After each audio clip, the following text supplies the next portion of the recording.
This hearing will come to order. I'd like to first thank our witness, Dr. John Kosloski, for testifying. He is our newly appointed director of the All-Domain Anomaly Resolution Office, or AARO, an office Congress established in the fiscal year 2022 NDAA to investigate this very serious problem of unidentified anomalous phenomenon, or UAP. Dr. Kosloski comes to AARO from the Research Directorate of the National Security Agency, where he worked in areas of optics research and crypto mathematics. He previously served at the DoD Special Communications Enterprise Office. We look forward to regular engagements between you and the committee. When unidentified anomalous phenomenon enter our airspace, we need to know about it. We need to identify it, but in order to do that, we need to reduce the stigma and credibility challenges associated with these events. Our service members, scientists, foreign partners, and the general public need to know that their reporting, research, and analysis will be taken seriously and acted on in good faith. In the spirit of transparency, AARO recently released a consolidated annual report just a few months after releasing the first volume of a historical record report in March of this year.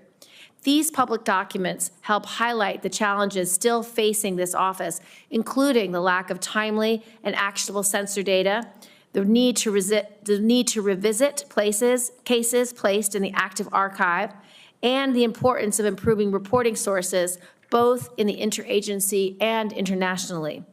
In this hearing, I want to probe a series of specific issues. First, as incidents at Langley and elsewhere have demonstrated, unmanned aerial systems, or UAS, continue to pose significant threats to our national security. In addition to safety of flight issues these UAS create for our own pilots and aircrew, the UAS present clear and undeniable counterintelligence concerns around some of the most sensitive airspace. While standard UAS are not part of AARO's mission, your work on sensors at military installations across the country will be critical to making sure that we have the domain awareness necessary to accurately identify and track these objects. I expect your office to also pay close attention to any anomalous characteristics that these systems could present in the future. Second, I look forward to your presentation of 3 case studies demonstrating cases that AARO has resolved, including the Go Fast, which is one of the most prominent UAP cases. However, I believe it is important to acknowledge ongoing public interest in the Nimitz incident, the gimbal video, and other prominent UAP cases, and for AARO to share what it can about those cases as well. It's also important that AARO speak to unresolved cases and what types of anomalous activity have merited further analysis. And while I know AARO has gone through a period of transition over the past year, it is important to share these disclosures, both resolved and unresolved cases, with the public, even when a Senate hearing is not scheduled. Lastly, while some have been hesitant to come forward to AARO in the past, I hope that potential individuals with firsthand knowledge of unreported programs view your arrival in this position as an opportunity for a new start. AARO was created by Congress to do this work. Congress waived non-disclosure agreements for those who disclose information to AARO and gave AARO the authority to go and turn over every rock. I hope those with information to share use this opportunity so that we, as your senators who represent you, can do our jobs. I look forward to hearing more on these issues from Dr. Kosloski and for members to start a dialogue on this important topic. With that, I would like to turn to Senator Ernst for her opening statement. Thank you, Madam Chair, and thank you, Dr. Kosloski. Our hearing today is about identifying UAPs and understanding their potential implications, which could range from technological advancements to potential threats to our national security. Are these phenomena tied to foreign adversaries such as China or Russia, leveraging advanced technologies beyond our current capabilities? Or do they represent unknown scientific phenomena that challenge our current understanding? We must answer these critical questions to ensure that our national security is not compromised. It is vital that all agencies work in tandem to aggregate data, identify patterns, and develop robust analytical frameworks. Our ability to detect, track, and respond to UAPs requires the latest technology and full cooperation from all government branches. Thanks very much, Dr. Kosloski, for your attention to this matter, and I look forward to the valuable insights that you and AARO can provide to our committee, and I yield back. Thank you. Dr. Kosloski, please make your opening statement. Thank you, Chairwoman Gillibrand, Ranking Member Ernst, and distinguished members of the subcommittee. It is a pleasure to be here on behalf of the Department of Defense as the new director of the All-Domain Anomaly Resolution Office. I appreciate the opportunity to provide a status update on AARO's work and respond to your questions about unidentified anomalous phenomenon, or UAP. On behalf of the department and the entire AARO team, I want to say how grateful we are to Congress for its continued support. Unidentified objects in any domain pose potential threats to U.S. safety and security. Reports of UAP activity, particularly near national security sites, must be treated seriously and investigated with scientific rigor by the U.S. government. By way of introduction, I'm John Kosloski. I'm a researcher at my core with an academic background in mathematics, physics, and engineering. I've spent most of my career at the National Security Agency, leading advanced research in the areas of optics, computing, and cryptomathematics. By nature, I am drawn to tough scientific problems, which is what brought me to AARO and the UAP mission. Since I arrived at AARO in August, I've been impressed by the breadth and depth of my team's experience and the framework they've established to rigorously analyze UAP reports. AARO has taken meaningful steps to improve data collection and retention, bolster sensor development, effectively triage UAP reports, and reduce the stigma of reporting UAP events. Last year, AARO worked with the DoD's Joint Staff to issue guidance to defense personnel worldwide on how to report UAP observations and is working with the military services regarding implementation. AARO has also launched a public website that features UAP imagery, case resolutions, material analysis, archival records, and more. These are only a few examples of AARO's recent progress, and we're just getting started. To date, AARO has over 1,600 UAP reports in its holdings from across the U.S. government. I'll share a slide in just a few minutes with updated UAP analytic trends. You'll see that many reports resolve the commonplace objects like birds, balloons, and unmanned systems, while others lack sufficient data for comprehensive analysis. Although only a small percentage of reports received by AARO are potentially anomalous, these are the cases that require significant time, resources, and a focused scientific inquiry by AARO and its network of partners. It is important to underscore that, to date, AARO has not discovered any verifiable evidence of extraterrestrial beings, activity, or technology. To accomplish AARO's national security mission, I have set 3 priorities for the office: building strong partnerships, promoting transparency, and scaling up the work of the office. AARO cannot do its work alone. Building partnerships across government, academia, industry, and with the public is essential to the success of the office. Strong cooperation with the military services is particularly important. We rely on their support to implement our reporting guidance and to amplify the message that there should be zero stigma associated with UAP reporting. We also rely on partnerships with the national labs, the Office of the Director of National Intelligence, FBI, Department of Homeland Security, NASA, all of which play a role in the whole of government effort to address UAP. Recognizing the talent and expertise that reside outside of the government, AARO will continue to explore new ways to partner with the academic and scientific communities to investigate its most complex UAP cases. A related priority for AARO is transparency. Our ability to collaborate with key partners, including the scientific community and the public, relies on information sharing, to include downgrading and declassifying UAP-related information. In some cases, it may be unclear to the public why the DoD classified a piece of information in the first place. Why are photos of seemingly benign objects such as balloons classified? It's often the case that an object or phenomenon isn't itself a security concern, but the location, source, or method used to capture it is still sensitive. Many cases are difficult to quickly release to the public, but are reported to the appropriate committees in Congress that are authorized by law or House and Senate leadership to receive the information. It is important to note that AARO does not unilaterally declassify information. Instead, we work with the originator of a classified record to ensure that declassifying that record does not inadvertently harm national security. This can take time.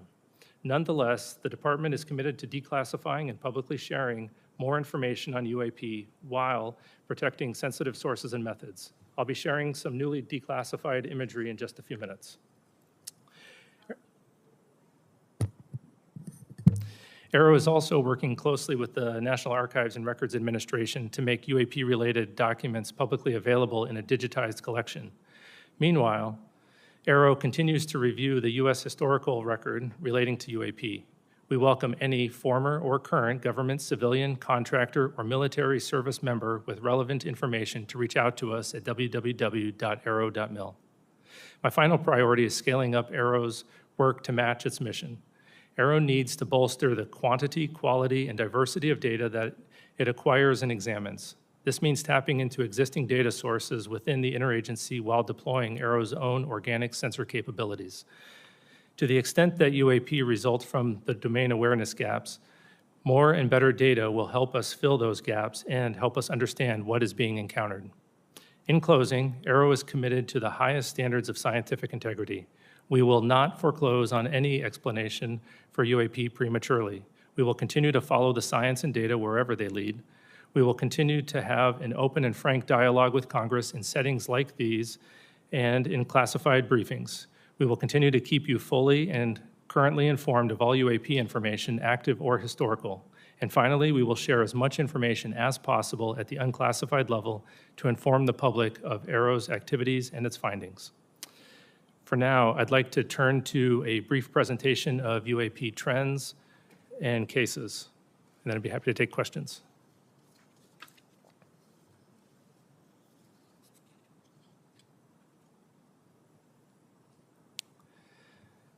Okay, this chart represents the UAP reporting since 1996, and as has previously been discussed by AARO, that sensor placement seems to have caused a bias in our data, both geographic and at altitude.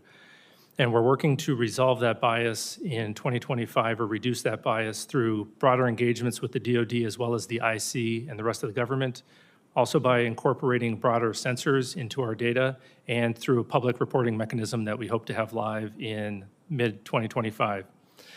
On the left side, it shows the altitudes, and we'll see it's a bit cut off. We'll see that most of the reporting occurs between 15,000 and 25,000 feet.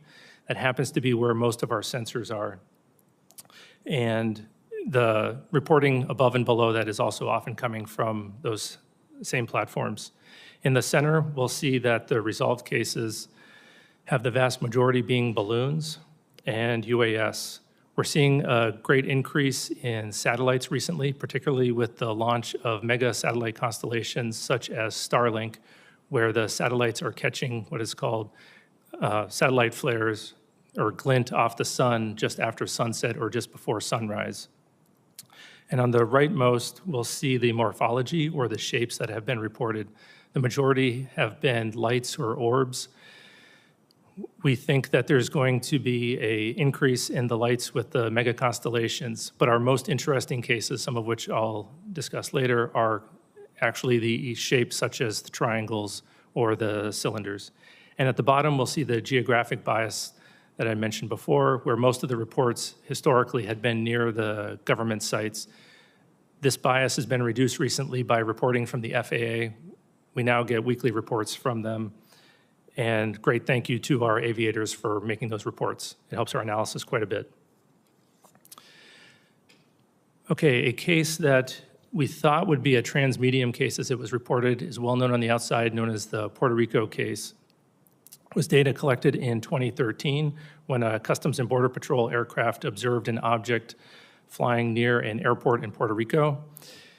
The green line in this diagram is the track that the airplane was taking, and those many crossed lines are the directions that the camera was facing at the time that the airplane was flying around the airport, and we'll watch the video in just a moment.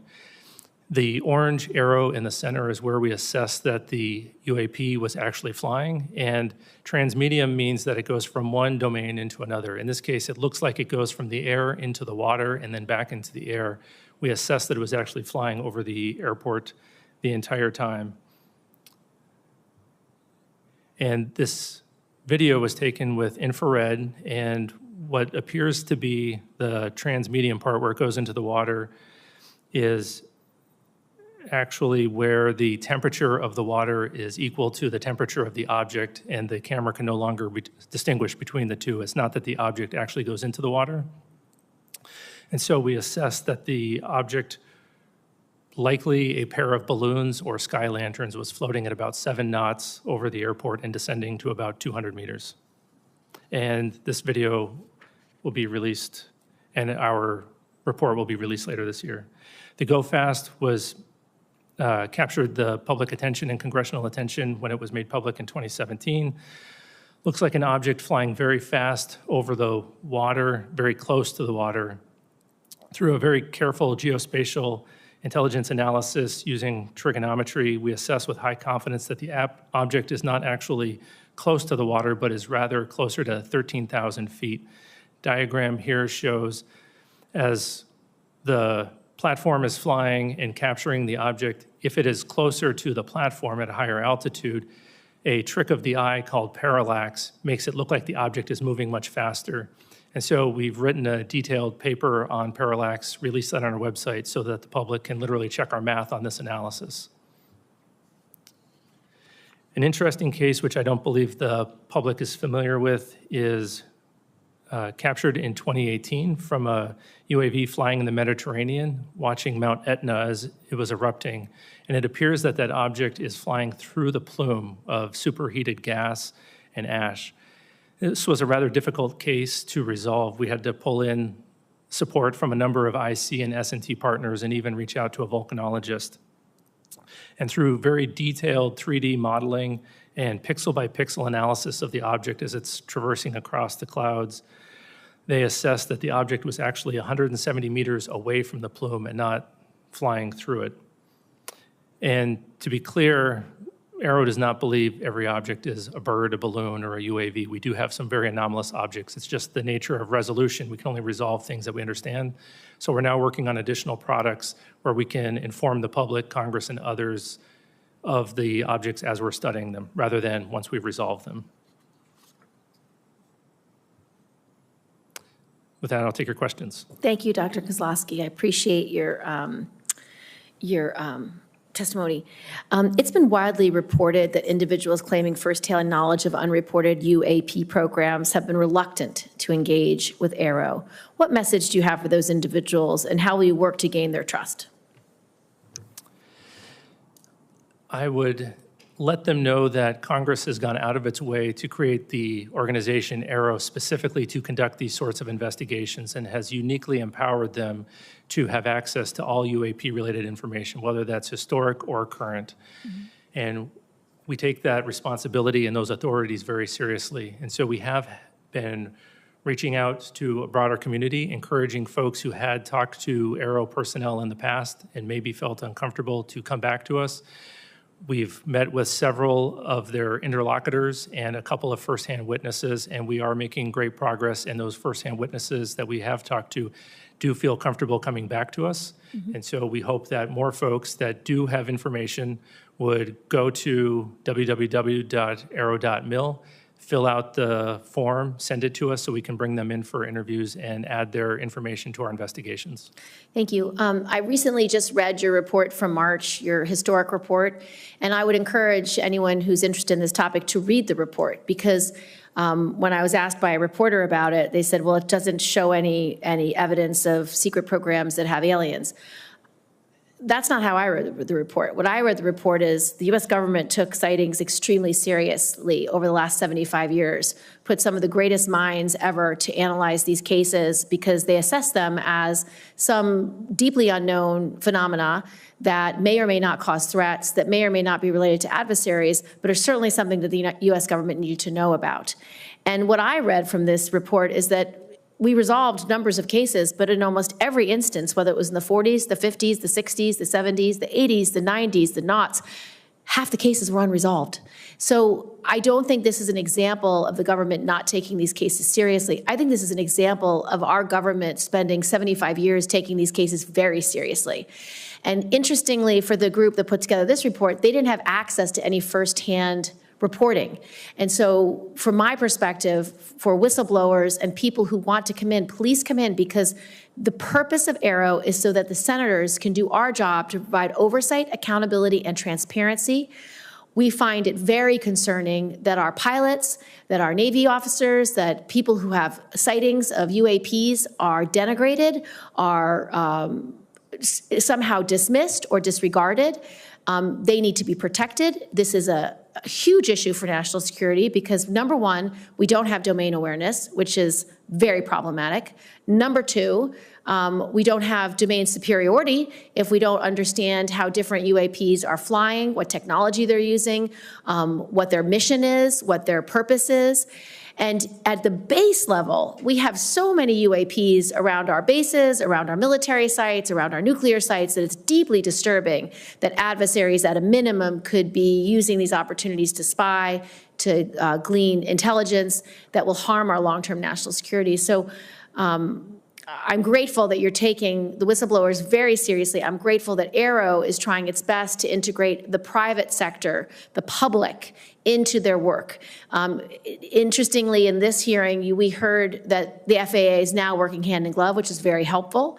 We want this public-facing accessibility to be put in place by 2025 so that people can upload their videos, their data, their reports. I've met with people who have followed this issue for decades, and they have thousands of examples, thousands of pieces of data that ultimately I want uploaded into AARO so you can cross-reference historic information with current information, because this group at AARO are the best scientists that we can find anywhere, and they will do the work that's needed to be done. So I just want to thank you for that. And then with my last 42 seconds, can you tell us about any of the cases that merit further analysis by your IC and science and technology partners? What is it that makes these cases anomalous? And a large number of reports are placed in the active archive because AARO does not have enough information. What might prompt you to reopen a case like that, and do you have any examples? Sure. I'll start with the active archive case. So that is just the place where we put cases where we don't have enough scientific information to resolve them at that time, but we're always looking for opportunities to correlate them to new cases that come in as the new cases come in, as well as enrich those cases with additional data. We do have one example that I'm aware of where we were able to correlate a number of observations of interesting lights in the sky, and eventually we concluded that it was multiple people observing Starlink flares, just as an example. 3 cases that merit analysis that we're working on right now. One we might be in the process of resolving, but nonetheless is still interesting. The first one was brought to us by a law enforcement officer out west, where he observed a large orange orb floating several hundred feet above the ground a couple miles away. He went to investigate what was going on with that orb. And as he was pulling up to the location where he thought would be below the orb, about 40 to 60 meters away from some object the area was well lit, he saw a blacker than black object. He said it was about the size of a Prius, 4 to 6 feet wide. And as he got 40 to 60 meters away from the object, it tilted up about 45 degrees, and then it shot up vertically. He says 10 to 100 times faster than any drone he's ever seen before. And it did that without making a sound, as far as he could tell from inside of his vehicle.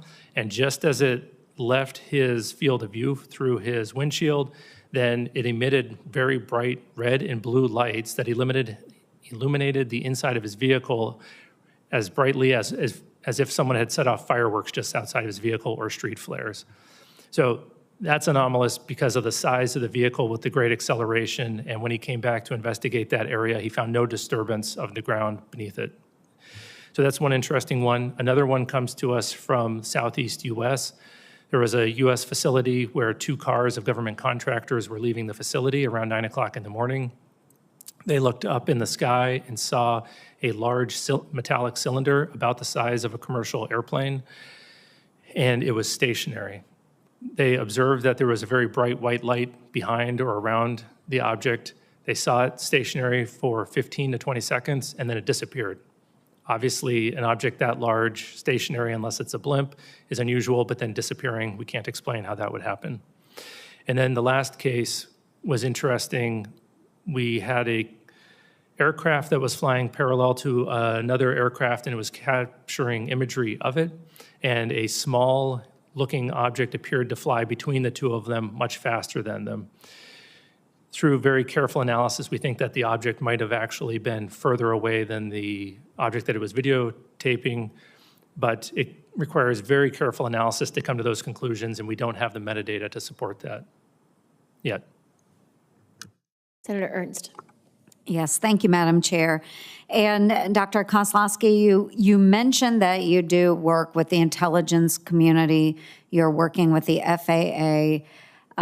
Has AARO involved academia? Have you gone to universities? Do you have outside organizations that you are working with? And if so, can you walk us through some of that collaboration? Sure. Right now, most of our collaborations that are veering towards academia are with university-affiliated research centers associated with universities or with FFRDCs. Our partnership with universities, I would say, is lacking right now. We have some one-off associations with university professors.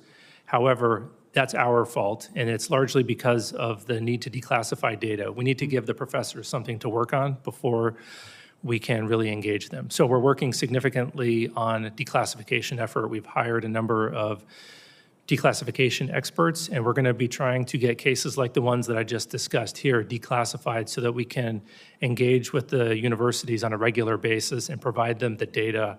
Talking to a scientist without data is going to be rather disappointing. So hopefully in 2025, we'll be increasing those efforts. Right. Well, I appreciate that. I think there's a huge pool of talent out there that you should tap into. Given the public's growing concern and interest in UAPs, how do you balance the need for the transparency that our public is demanding with the potential risks of revealing classified defense information?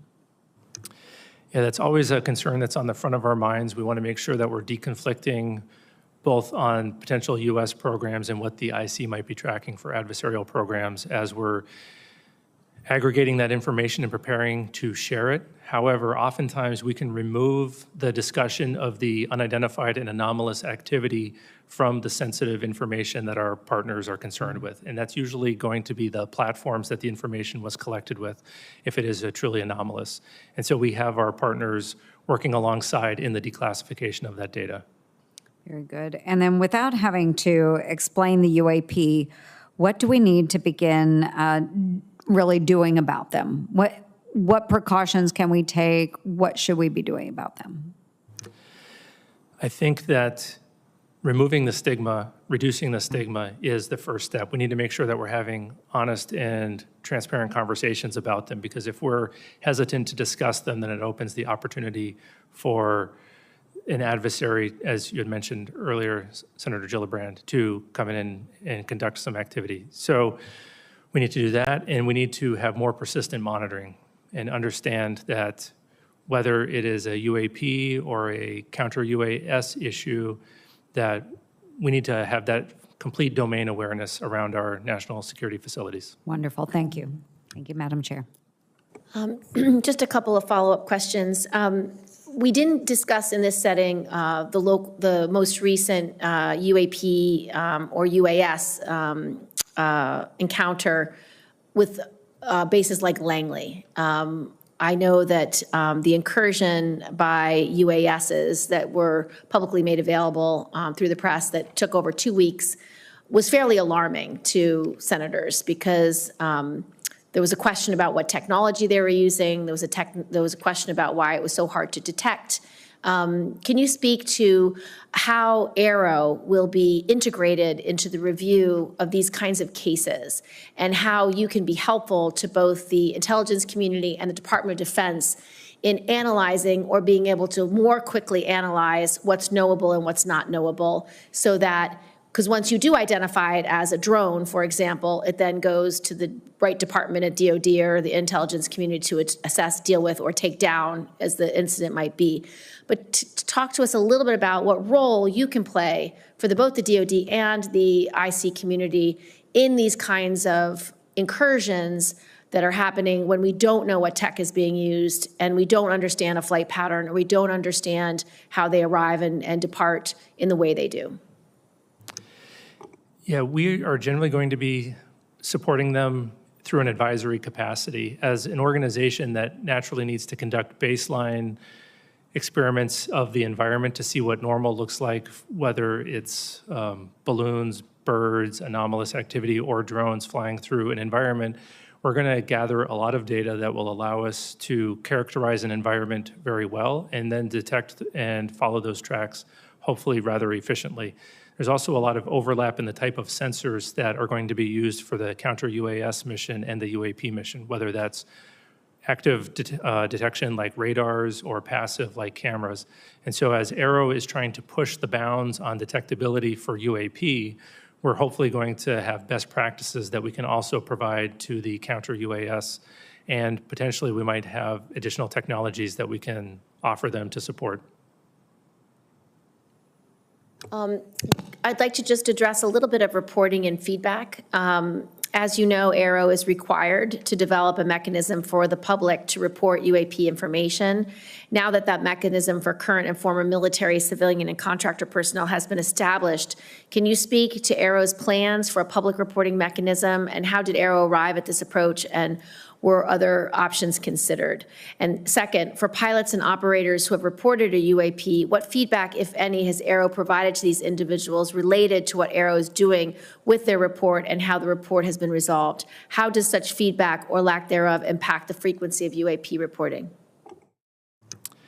Yeah, the public reporting mechanism that we've decided to go with is going to look similar to the reporting mechanism that we currently have for historical events, where we're going to ask folks to go to our website, download a PDF form, put in the narrative for their account, and then email that to us with accompanying media. Usually it'll probably be imagery.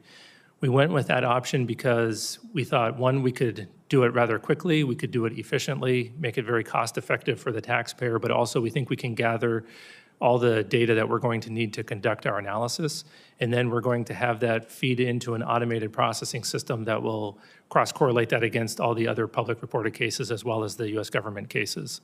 We did consider a number of other reporting mechanisms as to include automated online forms as well as cell phone apps, and we ultimately decided that this would be the safest, cheapest, and easiest to maintain in the future while protecting the private information of the individuals who are reporting.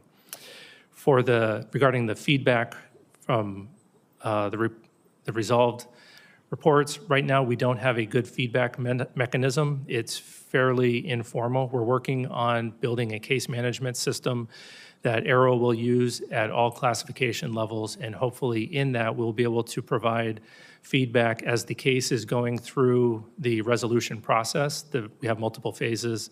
Then the folks who report that, whether it's a pilot at the classified level or someone potentially reporting through another mechanism, they'll get that automated feedback.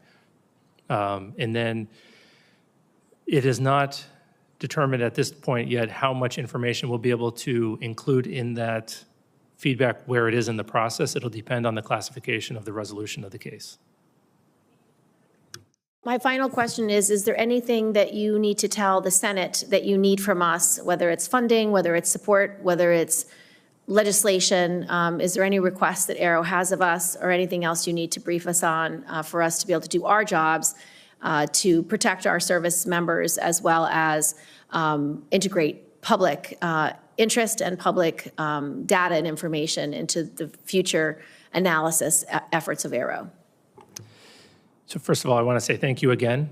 I think that the authorities that we have are remarkable, and I think that we are well-resourced as an office. The only ask that I would have is that you continue to champion us, particularly with witnesses, encourage them to come forward and report to us so that we can have a more fulsome investigation of the potential historic or ongoing legacy programs. Thank you so much. Hearing adjourned.